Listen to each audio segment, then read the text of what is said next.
আসসালামু আলাইকুম। অনেকেই একটু বড় রিং পছন্দ করেন অথবা চারিপাশে অনেক স্টোন থাকবে এরকম পছন্দ করেন। আমাদের কাছে কিন্তু অসাধারণ এই রিংটি চলে আসলো। আপনি চাইলেই এখনই অর্ডার করে নিতে পারবেন আমাদের ওয়েবসাইট অথবা আমাদের ফেসবুক পেজ থেকে। দেখুন সাইড স্টোনগুলো সিজেড এবং এটার main স্টোনটা moissanite. ম্যাটেরিয়ালসটা S925 silver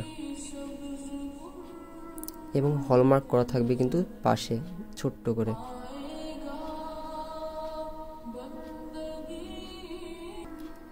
indoor light হোক অথবা আউটডোর দুটোতেই কিন্তু খুবই স্পার্কেল দেখা যাবে রিংটার মেইন স্টোন এবং সাইড স্টোনগুলোতে। মেইন স্টোনটা ময়সানাইট হওয়ায় ডায়মন্ডের মতো সুন্দর স্পার্কেল তো পাচ্ছেনই। তবে আর দেরি কেন, অর্ডার করে নিন আমাদের ওয়েবসাইট অথবা আমাদের ফেসবুক পেজ থেকে। চারিপাশ থেকেও দেখতে অসাধারণ।